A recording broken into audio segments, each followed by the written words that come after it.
Welcome to Coach on the Couch with me, Nick Bolton, and Olivia Munoru. As you can see, we're vaguely matching colours today, so it's pure accident. But so welcome to this interview. I want to chat to Olivia today about her business, about how she's growing her vision for her business, Life Safari. So, Liv, welcome to the couch. Thank you, the famous couch. The famous couch. So I want to ask you if I just to give us a flavour of who you are, what's your background. Just tell us a little bit about yourself first. Oh man, a flavour. I have just started a new venture called the Life Safari, and I'm really excited about it. It's funny because I don't know quite where to start in terms of talking about it, because it's kind of the culmination of years and years of my personal experience and my professional experience. So it feels like a really important and special thing. And so, yeah, I'm just feeling now the pressure of describing it to people and kind of putting it concisely. And I was talking yesterday to someone about it, and I said, it's a little bit like a cake. I can tell you what ingredients go in the cake, right? I can tell you what I put in there. I can describe to you what it's like to eat the cake. Yeah. And I can even try and describe like what feelings you'll get when you eat the cake, but until you've tried it, you don't really know. And it's like that with the Life Safari. I've created this business, this venture that I'm really excited about. I'll admit before we start that I find it really difficult to communicate it, because it's so important to me, and because it's this gift. I guess it's my gift now to the world that's come from all my experience.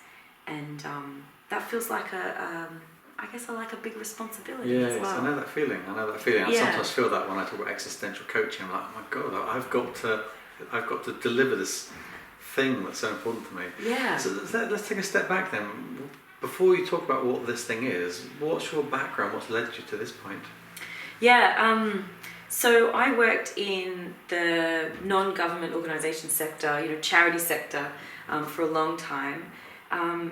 It kind of started when I was a little girl. I had this really naive, crazy, it's really embarrassing now I think about it, but I had this idea that I was going to, go to foreign, developing countries and do food drops from airplanes. Yeah. And be this kind of aid worker living in refugee camps. It's quite funny because I've got friends who do stuff like that now, having been in that sector for a while. But that was my very naive view of my future. But I did chase it. I did go and do the degrees and the masters, and I went and worked in a really large global charity, and I climbed through different roles. And I got to a certain point, most of them being in front of a computer screen in Sydney, or not in the field as we call it. But I did get to a certain point where I thought, this isn't what I was looking for. So then I chased the field work dream, and I ended up doing some really incredible stuff. And the first experience I had was working for a UN agency in Jakarta. But again, when I got there, at the beginning part of it, I kind of checked in again and said, this doesn't feel congruent with what I believe about people. And this is no criticism of the charity sector, because there's a lot of good that's being done, a lot of organisations that really, it's a very difficult area to work in. And people have great intentions. But I believe that change comes from within ourselves. And I believe that communities can develop when they start from themselves. I think outsiders have a role to play, but the catalysts have to be within that community. And in a lot of what I was involved in, I wasn't seeing that, and it didn't feel like I was being honest to my true beliefs about people. So I was almost about to give up. I was in Indonesia. I had this amazing life. I was living, it was incredibly fun, but I wasn't feeling really engaged with what I was doing. And then it was almost like just at the point where I was getting so jaded, I came across some well, the first person I met, her name was Lulu, and she was a transgender person. She was involved with a lot of people who did sex work, who were also transgender, and she was a community facilitator and a coach. And she was working with her community to create change.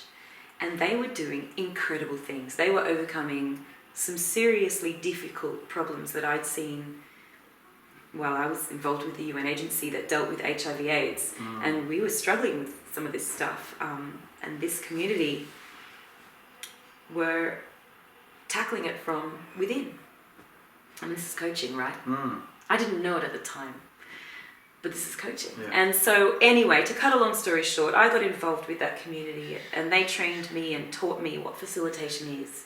And through that, I got involved with a big global organization of basically a network of communities around the world who were doing this stuff. And eventually I became a coach with a slightly different definition of coaching, but now I realize it was almost the same. But at the time it was about coaching community facilitators. Right. And I ended up traveling the whole world and going to lots of different places and learning until one day it was you who said, you know, what you do is really similar to what I teach. And I said, no, I don't know about this life coaching stuff, but it's not the same. And you convinced me it was, and I now see it is.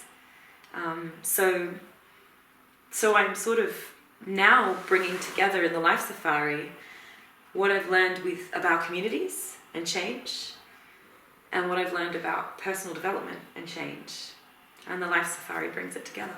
So you mentioned the brand, the name, Life Safari. For those who've not heard of it, seen it bubbling around on the lounge and so on. So the Life Safari is your thing. It's what you do. You take people away and you... Tell us about Life Safari. What is it? So the Life Safari is an opportunity for people. I can talk about who maybe separately, but for people to go on an experience where they step completely outside of their normal everyday life and they go somewhere else. The first one, we're going to Kenya.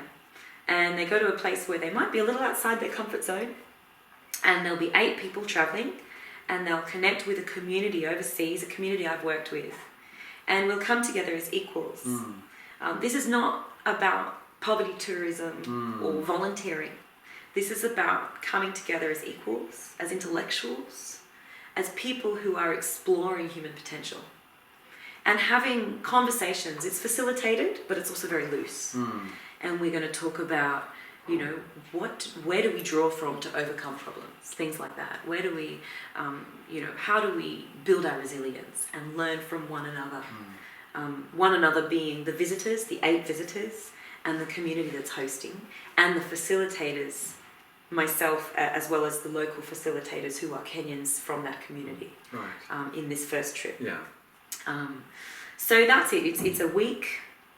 It's got a lot of fun added elements to it. It's not all, just staying in that community and living there, but it's also, we're going to go to Treetops, which is this amazing place. We'll watch elephants in the wild, and go out for a night out on the town in Nairobi, stuff like that. Yeah. But the essence of it is it's a personal development experience, an immersion, as well as an opportunity to connect with communities overseas at a human level, and really go on a journey together of exploring our potential as humans. Yeah. And what's your journey been to make this happen? Because it hasn't been overnight, has it? It's not been like you just knew straight away what you wanted to do. Well, I feel kind of funny now about it, because this idea's been there right in front of my face for a really long time. And I've often talked about, I would love to take people to see what I see. I would love for people to, to understand what I'm experiencing. And a lot of it's been my own personal growth that I've experienced through all this travel. I want people to have that same experience. But I don't know, I couldn't see. It was right there, but I couldn't see it, And I came on the business launchpad, the Coach Success Program, which I'm now in, as you know, and I this pressure I'd put upon myself I want to have a business. I want to do something that speaks to who I am, that's, really giving my gifts to the world. And then as you know, I kept kind of shooting for ideas that were small and not big enough for me. And I could pretend to be excited about them. I'm really good at being enthusiastic. But when I really looked at it, there was a reason I wasn't taking action. And that's because they weren't big enough. Yeah.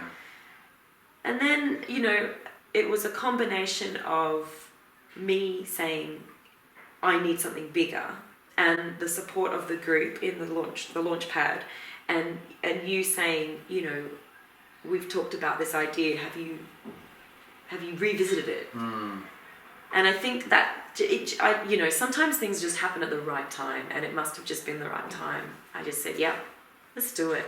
And the crazy thing, Nick, is that before I had even thought of a name, before I had done any website or anything, I just got on the phone to a couple of people and said, hey, I'm thinking of let's just take some people to Kenya, let's just do it.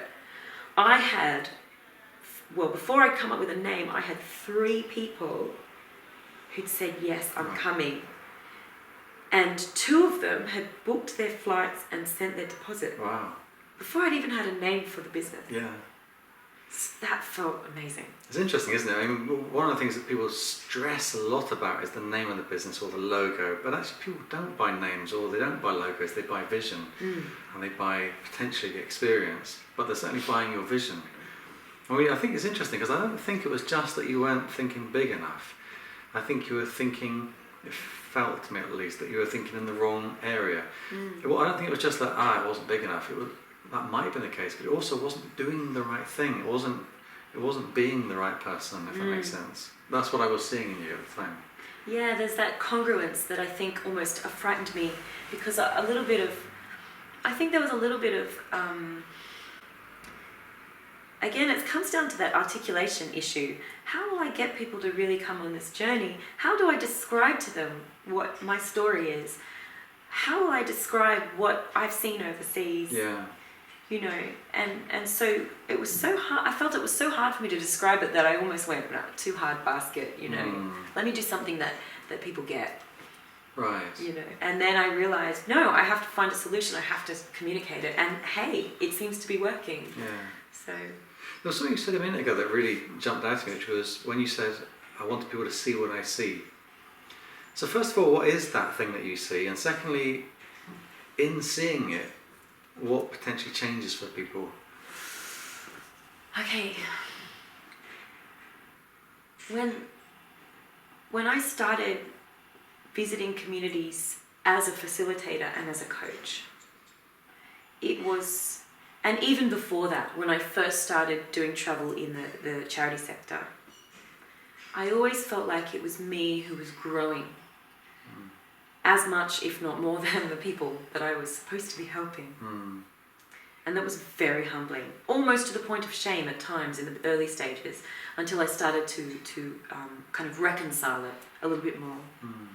And so what I was seeing was when people come together as equals, as learners, when they come together as a meeting of minds, everybody grows.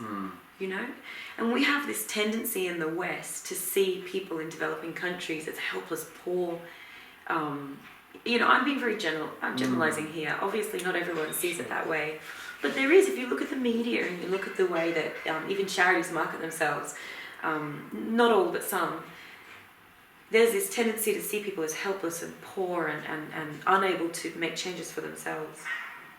But I wasn't seeing that. I was seeing people who are incredibly strong, resilient.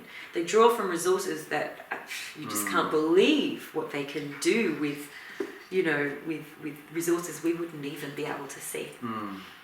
And every time I've travelled, I've grown. I've been stretched outside my comfort zone. I've reflected on the differences between us and the similarities. And I've changed for the better as a result. Hasn't always been easy, but it's been beneficial. Yeah. So that's the first thing. That kind of stepping outside your comfort zone is really, really valuable to personal growth. And recognizing difference and what it can offer you as a space for learning is really, really valuable too. And thirdly, when facilitation happens, I mean, I think coaches watching this will understand this. People with a facilitation mindset will get this. When you have an experience like that, you need to have a space to process it. You need to have a space to reflect with others and with yourself, and process the learning, process the lessons you've learned, and process, what does this mean for me? Yeah. What does this mean for my family, my community, my business? And I've been lucky enough to have those opportunities to do that a lot. I've always been around facilitators and coaches and people of that mindset. So I want to give that opportunity to others. Yeah. This is very new for you, I realise that, and you've acted so brilliantly in terms of making it happen. It's so wonderful to see that. And I'm just curious, as you look ahead to the future, what's your sense of where this is leading for you? Oh my gosh, it's so exciting, Nick. I mean, I'm dreaming big. I have no limitations to... I don't think there are limitations to where this could go.